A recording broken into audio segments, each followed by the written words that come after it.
નમસ્કાર મિત્રો, હું છું સૌનક પટેલ અને વર્લ્ડ ઇન બોક્સ ડિજિટલ ક્લાસમાં આપનું હાર્દિક સ્વાગત કરું છું. અંગ્રેજી ગ્રામર એક એવો વિષય છે કે જે વિષયમાં ઘણા એવા ટોપિક હોય છે જે અવારનવાર પરીક્ષામાં પૂછાતા હોય છે. તો એ ટોપિકને ધ્યાનમાં રાખીને આપણે એક સરસ મજાનો એક ટોપિક લઈ લઈએ અને એ ટોપિકમાં જોઈએ તો કેટલાક મહત્ત્વના શબ્દો કે જે શબ્દો પરીક્ષામાં આપણને ખૂબ જ કન્ફ્યુઝન ઊભું કરતા હોય છે. એ શબ્દો આપણી નજર સામે છે little, a little, the little, right. In the same way એની સામે ફ્યુ, અ ફ્યુ અને ધ ફ્યુ, રાઈટ. તો આ જે 6 શબ્દો છે, 6 શબ્દોનો ડિફરન્સ આપણને ઘણીવાર નથી સમજાતો. હા, ડિફરન્સ એટલો સમજાતો હોય છે કે લિટલ, બીજો જે શબ્દ છે અ લિટલ, એમાં અ આર્ટિકલ લગાડેલું છે અને ત્રીજો એક શબ્દ છે ધ લિટલ, એમાં ધ આર્ટિકલ લગાડેલું છે. પણ એ ત્રણેયનો જો તમે મિનિંગ સમજશો અને એમનો ઉપયોગ સમજશો તો આ 6 બ્લેન્ક્સમાં તમે સાચો જવાબ આરામથી ફિલઅપ કરી શકશો, રાઈટ. તો ચાલો આપણે સમજી લઈએ. આ જે 3 શબ્દો છે લિટલ, અ લિટલ અને ધ લિટલ, એ ત્રણેય શબ્દો અનકાઉન્ટેબલ નાઉન સાથે વપરાય છે. અનકાઉન્ટેબલ નાઉન મતલબ એવા નાઉન કે જેને આપણે ગણી શકતા નથી, જેને માપવામાં જ આવે છે અથવા તોલવામાં આવે છે, right. In the same way આ જે 3 એડજેક્ટિવ છે ફ્યુ, અ ફ્યુ અને ધ ફ્યુ, આ ત્રણેય શબ્દોનો ઉપયોગ આપણે કાઉન્ટેબલ નાઉન સાથે કરીએ છીએ, મતલબ જેને આપણે ગણી શકતા હોઈએ છીએ, રાઈટ. તો આ એક આટલો ડિફરન્સ તમે ખાસ ધ્યાનમાં લઈ લેશો તો પણ તમને આઈડિયા આવી જશે કે અહીં તમે જવાબમાં શું મૂકી શકો છો, રાઈટ. સમજી લો કે આ પહેલી બ્લેન્ક છે, આઈ હેડ બ્લેન્ક મની.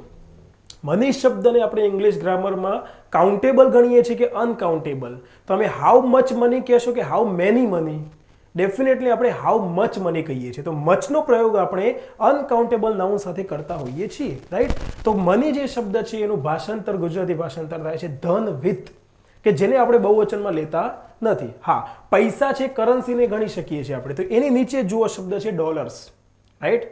તો ડોલર્સને આપણે ગણી શકીએ છીએ એટલે આપણે બહુવચનમાં લીધું છે, પણ મનીનું ક્યારે આપણે મનીઝ બહુવચન કરતા હોતા નથી, રાઈટ. તો દેખીતી રીતે આ જે બ્લેન્ક છે એ બ્લેન્કમાં 3માંથી કોઈ પણ એક શબ્દ આવી શકે છે, right. In the same way આ નીચેની બ્લેન્ક જે છે ડોલર્સ, ડોલર્સને ગણી શકતા હોવાથી આ 3 શબ્દમાંથી કોઈ એક શબ્દ અહીંયા તમે મૂકી શકો છો, રાઈટ. તો આપણી પાસે જે 6 ઓપ્શન હતા એમાંથી સીધા 3 ઓપ્શન થઈ ગયા. ત્રીજો શબ્દ જોઈ લઈએ, ત્રીજી બ્લેન્ક જોઈ લઈએ, I have blank good books. Books, તો બુક્સને આપણે ગણી શકીએ છીએ, કાઉન્ટેબલ છે. તો આપણે ડેફિનેટલી અહીંયા કયો શબ્દ મૂકીશું? ફ્યુ, અ ફ્યુ કે ધ ફ્યુ, 3માંથી કોઈ પણ એક મૂકી શકીએ. આ 3માંથી એક પણ શબ્દ આપણે મૂકી શકતા નથી. ચોથી બ્લેન્ક જોઈએ તો મિલ્ક. મિલ્કને આપણે ગણી શકતા નથી, રાઈટ. તો મિલ્કની આગળ શાનો પ્રયોગ કરીશું? લિટલ, અ લિટલ અથવા the little. In the same way આ બંને શબ્દોમાં પણ જોઈ લઈશું. કોફી અનકાઉન્ટેબલ, તો આ 3 શબ્દોમાંથી આવશે. ફ્રેન્ડ્સ કાઉન્ટેબલ છે, ગણી શકાય છે મિત્રોને, તો આપણે ફ્યુ, અ ફ્યુ, ધ ફ્યુમાંથી કોઈ પણ શબ્દ મૂકીશું. હવે જોઈએ આપણે એમનો અર્થ. લિટલનો અર્થ શું થાય છે? ખૂબ જ ઓછું. ઇન ધ સેમ વે ફ્યુનો અર્થ શું થાય છે? ખૂબ જ ઓછા, right.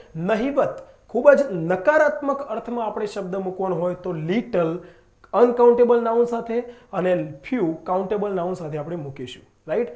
In the same way a little, જો આપણે આગળ અ આર્ટિકલ લગાડીએ છીએ તો થોડુંક તો છે, મારી પાસે થોડુંક દૂધ છે, તો દૂધ થોડુંક તો છે, અને મારી પાસે ખૂબ જ ઓછું દૂધ છે, એનો મતલબ શું થયો? નહિવત, કે જેનાથી આપણે ચા પણ ન બનાવી શકીએ એટલું ઓછું દૂધ છે, રાઈટ. તો દેખીતી રીતે આપણે અ લિટલ અને લિટલ આ બંનેનો ડિફરન્સ જોઈ શકીએ છીએ. અર્થમાં બંનેમાં ઘણો ફરક છે. ઇન ધ સેમ વે ફ્યુની સામે અ ફ્યુ જોઈએ તો થોડાક, તો મારી પાસે થોડાક પુસ્તકો છે અને ખૂબ જ ઓછા પુસ્તકો છે, મતલબ એકાદ પુસ્તક પણ માંડ છે, તો એ નકારાત્મક અર્થ છે. In the same way a little એની સામે ધ લિટલ.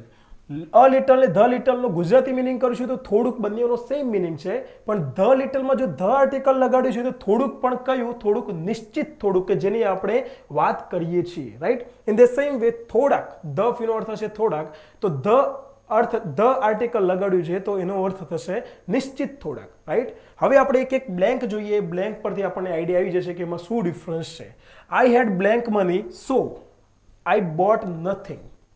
શું મતલબ થશે? સોનો અર્થ થાય છે તેથી. આઈ બોટ નથિંગ, મેં કંઈ પણ ખરીદ્યું નહીં.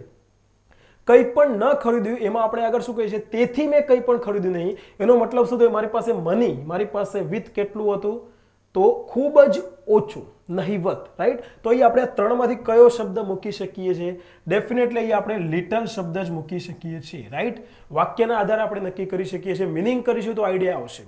તો આ પ્રકારની બ્લેન્કમાં જો પરીક્ષામાં little, a little, the little ત્રણેય ઓપ્શન આપ્યા હોય તો આપણે ખાસ મિનિંગ કરીને નક્કી કરવું કે અહીંયા અર્થ કયો મેચ થાય છે. ઇન ધ સેમ વે જુઓ બીજું સેન્ટેન્સ, હી હેડ બ્લેન્ક ડોલર્સ ધેરફોર નો શું થાય છે? તેથી.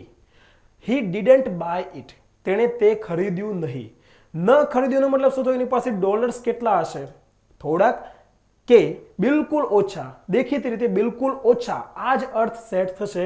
તેથી અહીં આપણે ડોલર્સને ગણી શકતા હોવાથી લિટલ નહીં પણ ફ્યુ શબ્દ અહીં મૂકી શકીએ છીએ.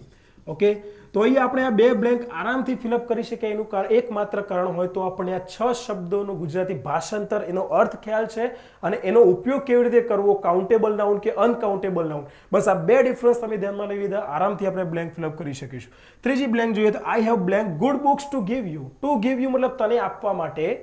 મારી પાસે થોડાક પુસ્તકો, સારા પુસ્તકો છે. તો થોડાક સારા પુસ્તકો જે ગણી શકીએ છીએ, થોડાક તો છે, તો થોડાક મિનિંગમાં આપણે કયો શબ્દ લઈશું? A few, right. તો અહીં આપણે અ ફ્યુ મૂકીશું. સમજી લો કે પરીક્ષામાં કોઈ વ્યક્તિ એમ કહે છે કે અહીં તમે અ લિટલ મૂકો તો એ સાચો જવાબ ગણાશે. આપણે માનીશું ખરા?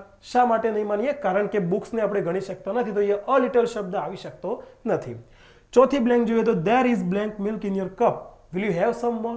આ ગઈ પરીક્ષામાં, રાઈટ, નાયબ ચીટનીસની એક્ઝામમાં અથવા મુખ્ય સહાયકના એક્ઝામમાં પ્રશ્ન પૂછાયેલો છે. તો there is blank milk in your cup, તમારા કપમાં થોડુંક દૂધ છે.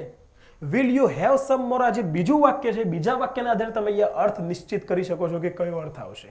વિલ યુ હેવ સમ મોર નો મતલબ થાય છે તમે થોડુંક વધારે લેશો. એનો મતલબ શું થયો? તમારા કપમાં થોડુંક દૂધ છે પણ એનાથી થોડુંક વધારે દૂધ લેશો તમે, આ મતલબ થાય છે. તો અહીંયા આપણે થોડુંક અર્થ લઈએ છીએ, રાઈટ. તો કયો અર્થ આવશે થોડુંક માટે? A little. તો there is a little milk. Okay, તો આ જવાબ પરીક્ષામાં આવે છે. પાંચમી બ્લેન્ક લઈએ તો I have gulped down. Gulp down નો મતલબ શું થાય છે? ગલ્પ ડાઉન મતલબ ગડગડાઈ જવું એમ. કોઈ પણ કપમાં દૂધ કે ચા છે તો એ દૂધ કે ચાને 1 કે 2 ઘૂંટડામાં જ પૂરી કરી દેવી, એના માટે ઇંગ્લિશમાં શબ્દ છે ગલ્પ ડાઉન. તો કોફી હું પી ગયો છું. That you gave me. That નો મતલબ થાય છે જે. કોફી પણ કઈ કોફી? જે તે મને આપી. એ નિશ્ચિત કોફીને આપણે વાત કરીએ છીએ અને નિશ્ચિત કોફી કેટલી? થોડીક કોફી કે જે તે મને આપી એ હું પી ગયો છું. તો થોડુંક જેને ન ગણી શકાય એવું નિશ્ચિત હોય તો એ આપણે જવાબમાં શું મૂકી શકીએ છીએ? The little, right. અહીં આપણે અ લિટલ મૂકી શકતા નથી. ઓકે, લાસ્ટ બ્લેન્ક જોઈએ તો હી હેઝ ફોરગોટન, તે ભૂલી ગયો છે. કોને ભૂલી ગયો છે? મિત્રોને. That he had in his childhood. કયા મિત્રો? કે તેના બાળપણમાં એની પાસે જે તેના જે મિત્રો હતા એ નિશ્ચિત મિત્રો જે થોડાક હતા એ થોડાક મિત્રોને ભૂલી ગયો છે, રાઈટ. તો નિશ્ચિત મિત્રોની વાત થયેલ હોવાથી થોડાકના અર્થમાં આપણે કોનો પ્રયોગ કરશું? નિશ્ચિત થોડાક, તો ધ ફ્યુ, રાઈટ. તો ધ લિટલ અને ધ ફ્યુ આ બંને જે એડજેક્ટિવ છે એ એડજેક્ટિવને ખાસ સમજવા માટે ધ્યાનમાં લઈ લઈશું કે બ્લેન્ક પછી જે નાઉન આવે છે, નાઉન પછી જેના વિશે વાત કરેલી છે, અહીંયા આપણે કોફી વિશે વાત કરેલી છે અને અહીંયા આપણે ફ્રેન્ડ્સ વિશે વાત કરેલી છે. તો એમનું વર્ણન કરવા માટે સ્પેસિફિક આખું બીજું ક્લોઝ આવતું હોય છે, એડજેક્ટિવ ક્લોઝ એનું વર્ણન કરવા માટે, કે જે એને નિશ્ચિતતા દર્શાવતું હોય છે. એના પરથી આપણે નક્કી કરી શકીએ છીએ કે આપણે અ લિટલ કે અ ફ્યુ મૂકી શકતા નથી, રાઈટ. 6 બ્લેન્ક્સમાં જોઈ લો, મિનિંગ કરશો. આ 6 શબ્દોનો મિનિંગ ખ્યાલ હશે, એમનો ઉપયોગ ખ્યાલ હશે તો આપણે ડેફિનેટલી પરીક્ષામાં ક્યારેય ભૂલ ખાઈશું નહીં.